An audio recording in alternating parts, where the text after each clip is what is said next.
ነነዌን ሰዎች ጾም ታሳቢ በማድረግ ጾመ ነነዌን እንጾማለን። ዮናስ ማለት የዋህ ማለት ነው። ኋላ ዮናስን ተቀብሎ አሳ አንበሪ ዋጠው።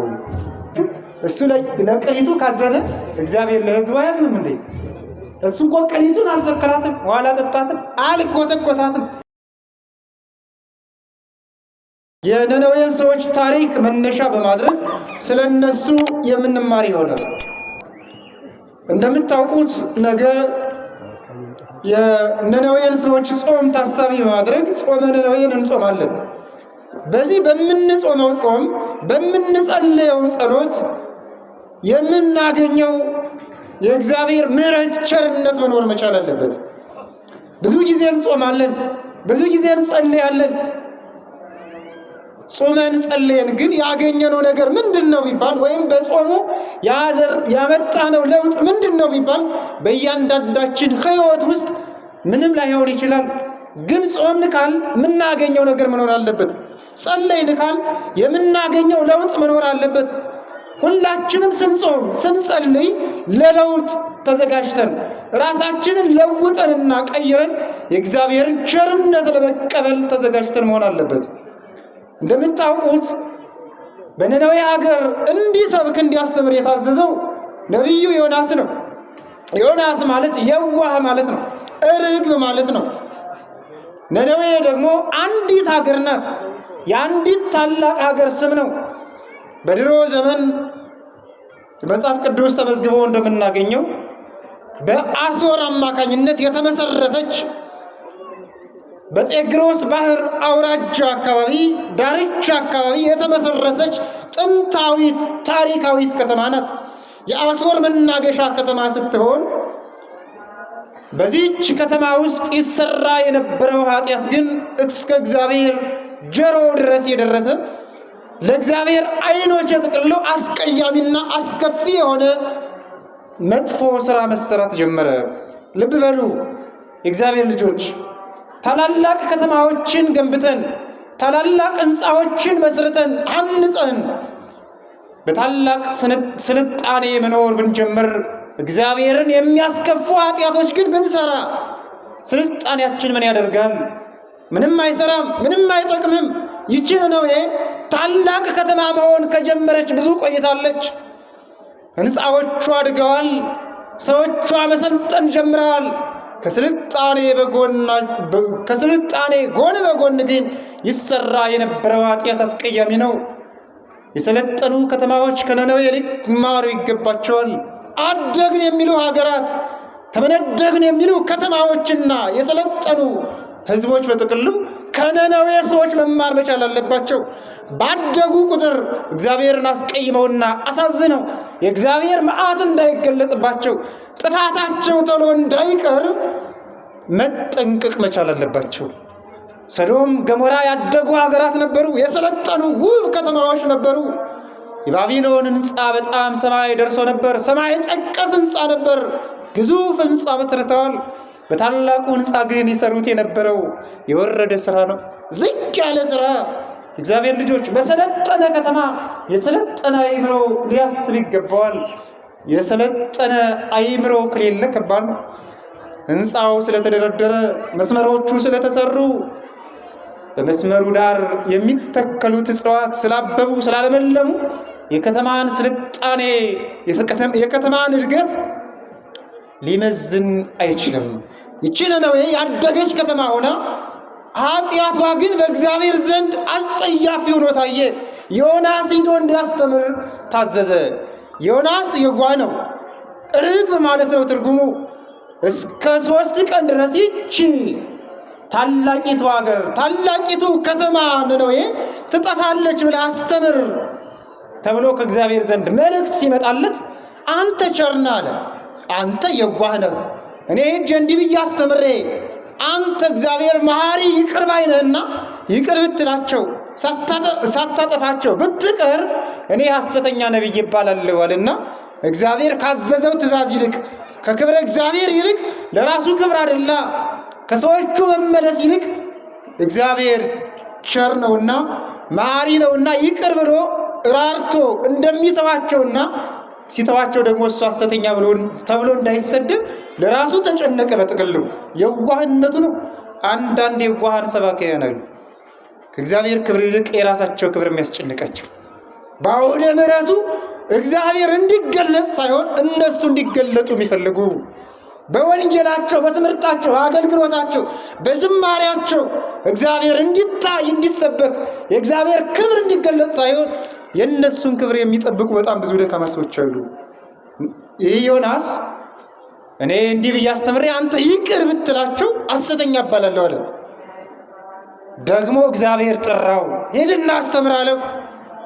አሁን ይህንን ሁሉ የሚጨቀጭቀኝ ከፊቱ ቢያገኘኝ ነው አለና ከእግዚአብሔር ፊት መሰወር ፈለገ። እግዚአብሔር ፊት ግን መሰወር ይቻላል ወገኖች? ይቻላል? አይቻልም። ከእግዚአብሔር ፊት ማምለጥ ይቻላል? አይቻልም። ከእግዚአብሔር መሰወር መሸሸግ አይቻልም። ወደ የት ሄደን እንሸሸጋለን? እግዚአብሔር ወደ የት ሄደን እንሰወራለን? ከፊቱ መሰወር ፈለገ። ተርሴስ ወደምትባል ሀገር ሊሄድ ጉዞ ጀመረ። ኢዮጴ ከሚባል ባህር ደረሰ። በሀገራቸው በየብስ ከሚሄዱት በባህር የሚሄዱት መንገድ ይበልጣል ይበዛልና በባህር ሊሄድ ገንዘቡን ከፍሎ በመርከብ ገብቶ መጓዝ ጀመረ። በመርከብ የነበሩት ሰዎች 3 ጥያቄዎች አቀረቡለት። በዋናነት 3 ጥያቄዎች። እነዚህ 3ቱ ጥያቄዎች እንደሚሉ ናቸው። ምን ትተግባርከ? ስራ ምንድን ነው የሚል ነው። ስራ ምንድን ነው ተብሎ ተጠየቀ። ሁለተኛው ወአይ ህዝብከ፣ ወገንህ ማን ነው? ከማን ወገን ማለት ዕብራዊ ነህ? እስራኤላዊ ነህ? አይሁዳዊ ነህ? ወይስ ምንድን ነህ ተብሎ ተጠየቀ። አረማዊ ነህ? አሕዛብ ነህ? አይ ህዝብከ ማለት እምነት ምንድን ነው እንደማለት ያለ ነው። ህዝብ አሕዛብ ተብሎ ይከፈሉ ስለነበረ ህዝብ ወዴት ነው ማን ነው ተብሎ ተጠየቀ። ሶስተኛው ጥያቄ ደግሞ ምን ትተግባርከ? ወአይ ህዝብከ ወአይ ብሔርከ፣ ብሔርህ አገርህ ወዴት ነው ተብሎ ተጠየቀ። 3ቱ ጥያቄዎች ስራ ምንድን ነው፣ ህዝብ ማን ነው እና ሀገርህ ወዴት ነው አለ። ለሁለቱ ጥያቄዎች ምላሽ ሰጠ፣ ለአንዱ አልሰጠም። ምን ትተግባርከ፣ ስራ ምንድን ነው ተብሎ ለተጠየቀው ጥያቄ የእኔ ስራዬ አለ ባህሩን፣ የብሱን፣ ሰማዩን፣ ምድሩን የፈጠረ አምላክ ጌታን ማምለክ ነው አለ። ማንን ማምለክ ነው? እግዚአብሔርን ማምለክ። እግዚአብሔርን ማምለክ ስራ ነው ወገኖቼ። ትምህርተ ወንጌሉን መማር ስራ ነው። ቅዳሴውን ማስቀደስ ስራ ነው። አምልኮቱን መከታተል ስራ ነው። ቤተ ክርስቲያን መጥቶ ታምሯን ሰምቶ መሄድ ስራ ነው። እንደ አምልኮት ያለ ስራ ምን አለ ወገኖቼ? ከአምልኮት እግዚአብሔር የበለጠ ምን ስራ ሊኖር ይችላል? ስራዬ ሰማዩን ምድሩን የፈጠረ ጌታን ማምለክ ነው አለ። ታላቅ ስራ። እኛ ስራ የምንለው ደግሞ ጠዋት ወጥተን ማታ የምንመለስበት፣ ሲሆንም ልንጠፋበት የምንችል፣ ሳይሆንም ልንከስርበት የምንችል እንደዚህ አይነት የወረደውን ስራ ነው ስራ የምንለው። ስራ አለኝ ብለን ከቤተ ክርስቲያን የምንቀር ስንቶቻችን ነን? ስራ አለኝ ብለን ቤተ ክርስቲያን መጠን ወንጌል ሳንማር የምንሄድ ስንት ሰዎች ነን? ስራ አለኝ ብለን ጠዋት መጠን ቤተ እግዚአብሔር ለመሳለም ደክመን የቀረን ስንት ወገኖች አለን። እግዚአብሔር አምላክ በቸርነቱ ያስተካከለን። ስራ ያለ እግዚአብሔርን ማምለክ ነው። ሰማዩን የፈጠረ እግዚአብሔርን፣ ምድሪቱን የፈጠረ ያጸና እግዚአብሔርን ማምለክ ነው ስራ ያለ። ለሁለተኛው ጥያቄ መለሰ። ወአይ ህዝብ፣ ከህዝብ ወገን ማን ነው ለተባለው ህዝቤ እስራኤላዊ ነኝ ዕብራዊ ነኝ አለ። ዕብራዊ ነኝ ማለት እግዚአብሔርን የማመልክ እግዚአብሔርን ከሚያመልኩ ወገኖች የተወለድኩ ነኝ አለ። ምንድነው አንተ ተብላችሁ ብትጠየቁ ክርስቲያን ነው ወይ ሙስሊም ተብላችሁ ብትጠየቁ ክርስትና ይሰወር ማለት እንደዚህ አንድ ማለት ነው።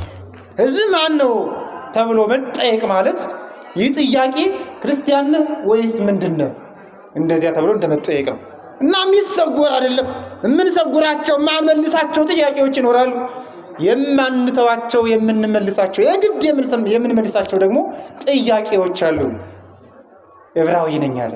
ክርስትና አይደበቅም፣ እምነት አይሰወርም፣ ማተብ አይደበቅም፣ ማንነት አምልኮት አይደበቅም፣ አይሰወርም። ዕብራዊ ነኝ አለ። ለሶስተኛው ጥያቄ ግን መልስ አልሰጣቸው። አስፈላጊ አልነበረማ። አገር ወዴት ነው? የብዙዎቻችን ጥያቄ በዚህ ዘመን እንዲህ ይመስለኛል። ገና ሰውን መግባባትና መቅረብ ስንጀምር እንደ ወዴት ነው አገር ነው የምንለው አይደለም? የማይመለስ ጥያቄ፣ የወረደ ጥያቄ ነው። ዘመን ጥሎታል። ይህን ጥያቄ አታንሱት፣ አያስመልሱም። አገር ወዴት ነው ብሎ የቀረበ ወዳጅ ሊሆን አይችልም። አገርን ሊያውቅ ሊያጠና የፈለገ እንጂ አንተን አውቆ የቀረበ አይደለም። የማይመለስ ጥያቄ ያለው ወገኖቼ፣ ሀገር ወዴት ነው ላሉት ጥያቄ መልስ አልሰጣቸውም ዮናስ።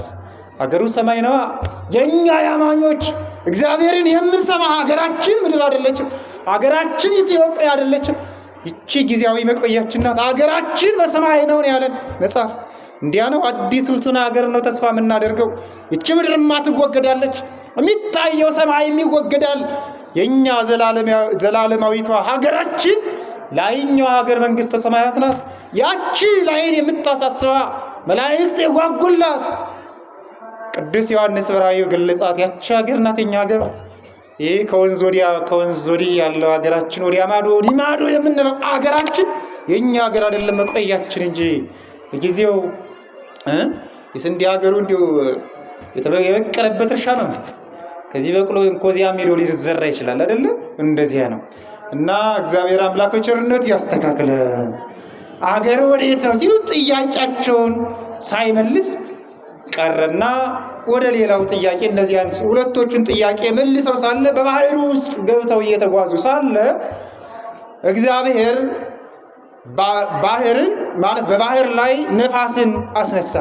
ማዕበል ሞገድ ተነሳ። በጥቅሉ ያለ እግዚአብሔር ፈቃድ የትም ልንጓዝ ልንሄድ ልንደርስ አንችልምና እኛ በሀሳባችን ቢሆን ኢትዮጵያ ባልኖርን ነበር አይደለም። በእኛ ፈቃድ ቢሆን፣ በእኛ ምኞት ቢሆን፣ በእኛ እቅድ ቢሆን ኖሮ ኢትዮጵያ ውስጥ መኖር የሚፈልግ ትውልድ አልነበረም አይደል? ተሳሳትኩኝ?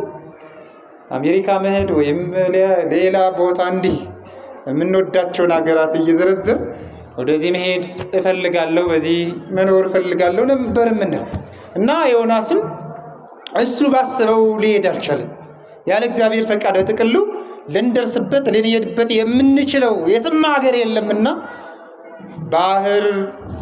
በባህሩ ላይ ሳሉ ማዕበል ሞገድ ተነሳ። ሕዝቡ ተጨነቁ፣ ተጓዦቹ ፈሩ። ካሁን አሁን ሰጠን፣ ካሁን አሁን ሞትን እያሉ ሲጨነቁ ምናልባት ጭነቱ ከብዶ እንደሆነ በስቶባት ከሆነ ብለው በመርከቡ ውስጥ ተጭኖ የነበረውን ዕቃ ገንዘባቸውን በጥቅሉ እያወጡ ወደ ባህሩ ጣሉ። ግን ችግሩ ያልነበረም። ችግሩ ማዕበል ሞገድ እንዲነሳ ያደረገ በመርከቧ ውስጥ የተሳፈረ ያለ እግዚአብሔር ፈቃድ መንገዱን የጀመረ ሌላ አካል ነበር። ገንዘባቸው ቢያወጡ ቢጥሉ፣ ያለቃቸውን አውጥተው ወደ ባህር ቢጥሉ ማዕበል ሞገዱ ጸጥ ሊል አልቻለም። ዮናስ ተኝቶ ያንኮራፋል። የሚያደርጉትን ሁሉ አድርገው መጨረሻ ላይ ወደ ዮናስ ቀረባሉና አንተ ስንሞት ዝም ብለህ ታያለህን? ዝም ብለህ ትመለከታለህን? ተንስ ወፀው ስም አምላክከ፣ ተነስና የአምላክ የእግዚአብሔርን ስም ጥራ አሉና ከተኛበት ቀሰቀሱት። ማዕበል ሞገዱ የተነሳው በሱ ምክንያት ነው። ልብ በሉ። ባህር የምትታወቀው በሱ ምክንያት ነው። ሕዝቦቹ የሚጨነቁት በሱ ምክንያት ነው። በመርከቢቱ ውስጥ የተጫነው ዕቃ እየወረደ የወደቀው በሱ ምክንያት ነው። ማዕበል ሞገዱ ተነስቶ እሱ ግን ተኝቶ ያንኮራፋ ነበር። በሀገራችን ላይ የጦርነት ክብሪትን ጭረው ለኩሰው እነሱ ግን የተኙ፣ እነሱ ግን የተደበቁ በጣም ብዙ ሰዎች አሉ። በተቋማቸው ውስጥ በሚኖሩበት አካባቢ በሰፈራቸው ሰፈሩ እንዲታመስ አድርገው እነሱ ግን ዘወር ብለው ተደብቀው የሚተኙ በጣም ብዙ ወገኖች አሉ፣ ብዙ ሰዎች አሉ። ዮናስ እነሱ እየተጨነቁ ገንዘባቸው እየጠፋ እሱ ዘወር ብሎ ተኝቶ ያንኮራፋ ነበር። ሄዶ እስኪቀሰቅሰው ድረስ ነቅቶ ሲመለከት ያ መዓት የመጣው በሱ ምክንያት እንደሆነ ልብ አለ። ይህ መዓት የመጣው የማዕበል ሞገድ የተነሳው በእኔ ምክንያት ነውና እኔን አውጥታችሁ ካልጣላችሁኝ ማዕበሉ ሞገዱ ጸጥ አይልላችሁም አላቸው። እነሱም እሱ ባላቸው መጀመሪያ መወሰን አልፈለጉም። ሰውም አውጥተን ብንጥል ኃጢአት ይሆንብናል አሉና ዕጣ መጥጣል ጀመሩ። ዕጣ ሲጥሉ በዮናስ ላይ ወጣ። ዮናስ እንዲህ ብሎ ነግሯቸዋል። ነገሩን በጥቅሉ አጠኑ፣ መረመሩ። ከእግዚአብሔር ተሰውሮ እንደመጣ ከእግዚአብሔር ፊት ሸሽቶ እንደመጣና ወዳልተፈቀደለት ቦታ እየሄደ እንደሆነ ሲነግራቸው ፈቃድህስ ከሆነ ዕጣም ሲጥሉ በሱ ላይ ስለወጣ ፈቃድህስ ከሆነ በደል አይሆንብንም፣ ስለዚህ ሰው ነፍስ ኃጢአት አታድርግብን፣ እንደ ጥፋት አትቆጥርብን ብለው ወደ እግዚአብሔር ጸልየው አመልክተው ዮናስን አውጥተው ጣሉት ይላል። በአንድ በኩል ዮናስ በሰራው ስህተት ያለ እግዚአብሔር ፈቃድ በጀመረው ጉዞ ማዕበል ሞገድ እንዲነሳ ቢያደርግም፣ በሌላ በኩል ግን ኃጢአቱን አልሰወርም። እኔን ካላወጣችሁኝ፣ እኔን ካልጠላችሁኝ ማዕበሉ ሞገዱ ጸጥ አይደላችሁም ብሎ በመናገሩ ስህተቱን አመነ። በሱ በደል በሱ ስህተት ሰዎቹ እንዲጠፉ አልፈለገም። ሰዎቹ እንዲደመሰሱ አልፈለገም። ራሱን አሳልፎ መስጠት ፈለገ እንጂ ራሱ ቀድሞ ሊሞት ፈለገ እንጂ። እንዲያ ነውና የእግዚአብሔር አገልጋይነት፣ የእግዚአብሔር ባሪያ መሆን ይህ ነው። የእኔ አምልኮቴ ማለት ስራዬ አምልኮተ እግዚአብሔር ነው ብሎ እንደተናገረ ሁሉ አሁንም እግዚአብሔርን የሚያመልክ መሆኑ፣ እግዚአብሔርን የሚያገለግል መሆኑ እውነተኛውን ፍርድ ለመስጠት ተችሎታል። ዮናስ እንዲህ ብሎ ከተናገረ በኋላ አውጥተው ሲጥሉ ተጥቅሉ ማዕበሉ ሞገዱ ጸጥ አለላቸው። ከዚያ በኋላ ዮናስን ተቀብሎ አሳ አንበሪ ዋጠው። አሳ አንበሪው በዮናስን ተቀብሎ ከዋጠ በኋላ ከነነዌ ዳርቻ ወስዶ ተፋው ይላል። እቺ ነነዌ ቅድም እንዳልኳችሁ ለጥፋት የተቃረበች ከተማ ናት። የእግዚአብሔር ትምህርት፣ የእግዚአብሔር ቸርነት፣ የእግዚአብሔር ምሕረት የሚያስፈልጋት ከተማ ናት። ለዚህ ነው ዮናስን አስተማሪ መምህር አድርጎ የላከው፣ እንዳትጠፋ ስለፈለገ ነው። ልብ እንበል፣ ምንም ኃጢአታችን ቢበዛ እግዚአብሔር ፈጥኖ አያጠፋንም። እግዚአብሔር ሳያስተምር አያጠፋንም። እግዚአብሔርን መሐሪነት ልብ ልንል ይገባል። የእግዚአብሔርን ምሕረት፣ የእግዚአብሔርን ቸርነት ልናስተውል ይገባል። ኃጢአታቸው ምን ቢበዛ ለእግዚአብሔር ዓይን ቢያስጸይፍም እንኳን እግዚአብሔር ፈጥኖ አላጠፋቸው። ሰባት ካትን በኖህ ዘመን የነበሩትን ሰዎች ኖህን መምህር አድርጎ ሰጣቸው። ነገራቸው፣ አልሰሙም። ኖህን እያዩ አልተመለሱም፣ አልተሰበኩም። በሰዶም በገሞራ ለጠፉት ሰዎች ሎጥን አብነት አድርጓቸው ነበር። የእግዚአብሔር መላእክት እንግዳ መስለው መርጠው ከቤታቸው ሲያድሩ፣ ከሎጥ ቤት ሲያድሩ እንኳን እንግዳ ላለመቀበልና ላለማሳደር ኃጢአታቸው የከፋ እስኪሆን ድረስ እንዲህ መምህርን ትቶላቸው ነበር። አብነትን፣ ምሳሌን ሎጥን ትቶላቸው ነበር። አልተመለሱም እንጂ እግዚአብሔር ሳያስተምር፣ እግዚአብሔር ሳይገስጽ፣ እግዚአብሔር ለእኛ የንስሐ ጊዜ ሳይሰጥ የሚያጠፋ አምላክ አይደለም። እግዚአብሔር ልጆች፣ እግዚአብሔር ዛሬን የሰጠን ለንስሐ ሊሆን ይችላል። ዛሬን ከዕድሜያችን ላይ ተጨማሪ ዕድሜ የሰጠን ለምህረት ለይቅርታ ሊሆን ይችላል። የእግዚአብሔር ቃል ወደ ጆሮአችን ሲመጣ፣ የእግዚአብሔር ትምህርቱ አስተምሮ ተግሳጹ ወደ ልቦናችን ሲመጣ ቸል አንበል። ዮናስን መምህር አድርጎ ሲልክላቸው እነዚህ ሰዎች ቸል አላሉ። አንድ ቀን የሰበከው ነነዌ ሰፊ ከተማ ናት። የ3 ቀን መንገድ ትፈጃለች ቅጽሯን ዝሮ ለማስተማር። ዮናስ ግን ዕለቱን ከዚያ እንደወጣ ዳግመኛ የእግዚአብሔር ቃል ወደ እርሱ ሲመጣለት ዕለቱን ማስተማር ጀመረ።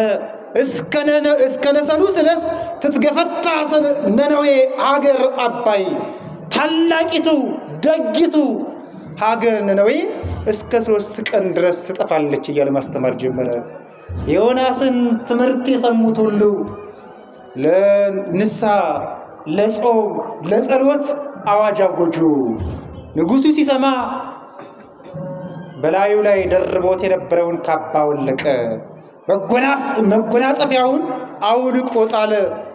የልብሰ መንግስቱን አውልቆ ጥሎ ከመንበረ መንግስቱ ወርዶ ማቅ ለብሶ አመድ ነስንሶ እያለቀሰ መጾም፣ መጸለይ፣ ወደ እግዚአብሔር ማመልከት ጀመረ። እሱ ብቻ አይደለም፣ በሀገር ውስጥ የሚኖሩት ህዝቦች ታናናሾቹም ታላላቆቹም እንስሳቱም ከሳር እንዳይሰማሩ ጡት የሚጠቡት ሳይቀር ከምግብ እንዲከለከሉ አዋጅ ነግሮ ሁሉም በጾም በጸሎት ወደ እግዚአብሔር መጮህ ጀመሩ። የሰማችሁ ነው አይደለ? የሰበከው ስንት ሰባኪ ነው? ያስተማረው ስንት ሰው ነው? አንድ ሰው ዮናስ ያስተማረ ስንት ቀን ነው? አንድ ቀን ያውም አንድ ሰባኪ ያውም ለአንዲቱ ለሰፊቱ ሀገር አንድ ሰው አስተምሮ ያ ሁሉ ሕዝብ ንስሐ ገባ፣ መጾም ጀመረ፣ ማልቀስ ጀመረ፣ ለሰራው ስራ በጥቅሉ ተጸጸተ። በሀገራችን ስንት ሰባኪያን ሰብከዋል? ስንት መምህራን አስተምረው ይሆን? አንዱ መምህር አንዱ ነቢይ ዮናስ አንድ ሀገር መለሰ። ዛሬ ብዙ እልፍ መምህራን አሉ። አንድ ሰው ግን ንስሐ መግባት አቃተው አይደለ? እዚያ ያቃተን ይመስለኛል። የዳነው ሕዝብ ስንት ነው? ትምህርቱን ሰምተን ንስሐ ለመግባት የምንዘጋጅ፣ በጾሙ ለመቀየር ለመለወጥ የምንዘጋጅ ስንቶቻችንን ሆን ይሆን? ለታላቂቱ ሀገር አንድ ነቢይ፣ አንድ ሰባኪ፣ አንድ አስተማሪ በቃት። ዛሬ ከሕዝቡ ጋር እንዲሁ ተመሳሳይ እንዲሁ ባላነሰ ቁጥር መምህራን በዝተዋል። ብቻ በጣም ብዙ መምህራን ተፈጥረዋል። ንስሐ የሚገቡት ግን በጣም ጥቂቶች ናቸው። በጣም ጥቂቶች፣ የሚድኑት ጥቂቶች፣ ከኃጢአታቸው የሚመለሱት ጥቂቶች፣ ንስሐ የሚገቡት ጥቂቶች። እግዚአብሔር አምላክ በቸርነቱ ያስተካክል። በአንድ ቀን ስብከት አንድ መምህር ብዙዎችን ለንስሐ በቃቸው፣ ብዙዎችን ለንስሐ ጠራቸው፣ ለድህነት የበቁ አደረጋቸው። ንጉሡ ሲሰማ አዋጅ ነግሮ እንዲህ ለጾም አዋጅ አውጀው መጸለይ መጾም ጀመሩ። ሴት ሙሽራ ከመጋረጃዋ፣ ወንድ ሙሽራ ከጫጉላው ወጥተው በጥቅሉ ማልቀስ መጾም ሲጀምሩ እግዚአብሔር ደግሞ ንስሐ የገባውን ሰብእና ይመለከታል። ለንስሐ የተከፈተውን ልቦና እግዚአብሔር ይቅር ይላል። ለንስሐ የተዘጋጀውን ሰው እግዚአብሔር ለምሕረት የበቃ ያደርገዋል፣ ለቸርነቱ የበቃ ያደርገዋልና እስከ 3 ቀን ይጠፉ የነበሩትን ሕዝቦች እንዳይጠፉ አደረጋቸው። ማለት እንደገና መልሶ እነሱ ንስሐ ሲገቡ እግዚአብሔር ይቅር አላቸው ማለት ነው። ይቅር አላቸው። ዮናስ ትምህርቱን ካስተማረ በኋላ እንግዲህማ ንስሐ ሲገቡ ሲጾሙ ሲጸልዩ እግዚአብሔር ይቅር ሊላቸው ነው፣ እኔም ነቢይ ሐሰት ልባል ነው አለና ማዘን ማልቀስ ጀመረ፣ መተከዝ ጀመረ። እግዚአብሔር ዮናስ የሚል ድምፅ አሰማው። ሊያጠፋልኝ ነው አለና ከከተማዋ ዳር ወጥቶ ማረፊያ ሰገነት ሰርቶ ተቀምጦ ሳለ እንቅልፍ ወሰደው። ተኝቶ ነቃ። አሁንም ሁለተኛ ተኝቶ ሲነቃ እግዚአብሔር አንዲት ቅል በቅላ የተኛባትን ያችን ሰገነት እንድታለብሰው እና ከፀሐይ እንድትታደገው እንድትከላከለው አድርጎ ቆየው። ከእንቅልፉ ሁለተኛ ቢነቃ ቅሊቱ በቅላ የተኛበትን ያን ሰገነት አልብሰው ከሐሩረ ፀሐይ ስትጠብቀው አገኘ። አሁንም ተኝቶ ሲነቃ አንዲቱትን ያችን ቅል በልታት ደርቃ እንደገና ፀሐዩ ሲያቃጥለው አገኘ። አያቸው አይደለ? እሱ አልተከላትም፣ ውሃ አላጠጣትም። ከመቅጽበት በደቂቃ በዚያ ቅጽበት በቅላ የተኛበትን ያንን ጎጆ እንድታለብሰው አደረገ። እግዚአብሔር በምሳሌ ሊያስተምረው ስለፈለገ ነው። የነነዌ ሰዎች ንስሐ መግባታቸው ሳይሆን መዳናቸው ስላሳሰበው፣ የነነዌ ሰዎች መመለሳቸው ሳይሆን የእሱ ነቢይ ሐሰት መባል ስላሳዘነውና ስላስጨነቀው እግዚአብሔር ነቢዩን በምሳሌ ሊያስተምረው ፈለገ እና ይችን ቅል በደቂቃ በቅላ እንድታድግ ካደረገ በኋላ እንደገና እንድትደርቅ አድርጎ ለዮናስ አሳየው። ዮናስ ደርቃ ሲያገኛት አዘነ። በቅላ ሲያገኛት መጀመሪያ ተደስቶ ነበር። እንደገና ደርቃ ሲያገኛት አዘነ። አዘንክን አለው ዮናስን። አዎ አለው። አንተ ላልተከልካት ውሃ ላላጠጣት በአንድ ሌሊት በቅላ በአንዲት ሌሊት ለደረቀች ለአንዲቱ ቅል እንዲህ የምታዝን ከሆነ አለው የምታዝን ከሆነ አንሰይምህ ካኑ ለነነዌ ሀገር አባይ ዛለው በውስቴታ ዘይበዙ ባሰርቶ ክሌቱ እልፍ ለይፈለጡ የማኖም ወጸጋሙ። አንተ ለአንዲቱ ቅል የምታዝን ከሆነ እልፍ የሚበልጡ 12 እልፍ ማለት 120,000 ማለት ነው ሕፃናት ላሉባት ቀኝና እግራቸውን ላለዩ ከ12 ማለት ከ120,000 ለሚበልጡ ሕፃናት ላሉባት አንድም ከ120,000 የሚበልጡ ኃያላን ሰራዊት ላሉባት ለታላቂቱ ለደጊቱ ሀገር ለነነዌ አላዝንምን አለው። እያችሁ እሱ ለቅሪቱ ካዘነ እግዚአብሔር ለሕዝቡ አያዝንም እንዴ? እሱ እኮ ቅሪቱን አልተከላትም፣ ዋላ ጠጣትም፣ አልኮተኮታትም፣ አልተንከባከባትም። እግዚአብሔር ግን እኛን ፈጥሮናል። እግዚአብሔር ግን እኛን እንድናድግ አድርጎናል። አይምሯችን እንዲሰፋ አድርጎናል። በሀብት እንድንበለጽግ በእውቀት እንድናድግ አድርጓቸዋል። ሕዝቡን እግዚአብሔር ያሳድጋል፣ ይንከባከባል። ጠባቂ መልአክ ሰጥቶ ይጠብቃል። እግዚአብሔር ከቅሪቱ የበለጠ እግዚአብሔር ለሕዝቦቹ ክብር አለው አይደል እንዴ? እሱ ለቅሪቱ ካዘነው የበለጠ። ስለዚህ አንተ ለቅሪቱ ካዘን ከዚህም ለሕዝብ ያዝናለሁ አይደል? ይኸው ምሳሌውን ቅሪቱማ ምን ጊዜም ደራቂ ናት እኮ ሕያዊት ነፍስ የለቻት። ምን የምታሳዝን እኮ አይደለችም። ብትደርቅም ብትለማም የምታሳዝን አይደለችም። ከቅሪቱ የበለጠ የሰው ልጅ ሊያሳዝነው ይገባ ነበር። እና እዚህ በምሳሌ ካስረዳው በኋላ ዮናስም ነቢይ ሐሰት እንዳይባል የሕዝቦችም ንስሐቸው እንደተሰማና ተቀባይነት እንዳገኘ ለማጠየቅ እግዚአብሔር በሰማይ ላይ የእሳት ደመና አንዣቦ እንዲታይ ያደረገ። የታላላቆቹ ዛፎች ቅጠላቸው እስከሚጠወልግና እስከሚደርቅ ድረስ በሰማይ ላይ የእሳት ደመና ተጋርዶ ታየ። እነሱ ግን ሳይቃጠሉ ሳይጠፉ ቀሩ። የእግዚአብሔር ስሙ የተመሰገነ ይሁን። ኃጢአታችን ሲበዛ ይቅር የሚለን በቸርነቱ ሽፉን አድርጎ ከቤቱ የሚያስቀምጠን እግዚአብሔር መሐሪ ይቅር ባይ ስለሆነ ነው። ከቤቱ የሰበሰበን የአባቶቻችን አምላክ የተመሰገነ ይሁን። አያችሁ፣ ማጥፋት ሲችል መምህር መልአኩ ወዲያው መቅሰፍ ሲችል ለንስሐ ጊዜ መስጠቱ የእግዚአብሔር ቸርነቱ ምን ይበዛ ነው። ምን ብዙ የሆነ የእግዚአብሔር ልጆች እየበደል እየሰረቅን እያማን ሌላም እያደረግን እየዘሞትንና እየዋሸን ብዙ ነገሮችን እየሰራን እግዚአብሔር በቸርነቱ ዝም ይለናል፣ ለንስሐ ጊዜ ይሰጠናል። እግዚአብሔር ልጆች አምናን እንዲሁ በንስሐ ሳይሆን በበደል እያሳለፍን ዘንድሮን ተጨማሪ እድሜ ሲሰጠን ለንስሐ እድሜ እየሰጠን እንደሆነ ልብ ልንል ይገባል። እንዲሁ መምህራኑ ሲበዙ፣ አስተማሪዎቹ ሲበዙ፣ የምንማርበት ክፍለ ጊዜም እየበዛ ሲሄድ አንልመደው፣ ትምህርቱን ችላ አንበለው። የነነዌ ሰዎች በአንድ ቀን ስብከት በአንድ መምህር እንዲህ ለድነት በቁ። እኛ ብዙ ጊዜያትን እንጾማለን፣ ብዙ ጊዜያትን እንጸልያለን፣ ግን ለውጥ ማምጣት ተሳነን አይደል እንዴ? ለውጥ ማምጣት ተሳነን። በዚህች በነነዌ ጾም ራሳችንን ቀይረን በንስሐ ሕይወት ውስጥ ሆነን የተጣላን ይቅር ተባብለን የእግዚአብሔርን ምሕረት ልንጠብቅ ይገባል። የእግዚአብሔር ምሕረት ለእኛ ልትወርድልን ይገባል ይሆና። ስለዚህ ነው ጸራይኩ በምንዳቤ ያበ እግዚአብሔር አምላኬ ወሰማኔ፣ በቸገረኝ ጊዜ በጨነቀኝ ጊዜ ወደ አምላኬ ወደ እግዚአብሔር ጮህኩኝ እሱም ሰማኝ አለ። ስንጮህ ቸል የሚል አምላክ አይደለም። ንስሐ ስንገባ ቸል የሚል አምላክ የለንም። የሚጨክል ልቦና የለውም። ሰው እየጮኻችሁ እየቸገራችሁ እየተጨነቃችሁ እያወቀ ያው ስልኩን ይዘጋባችኋል፣ መንገዳችሁን ጥሎ ይሄዳል።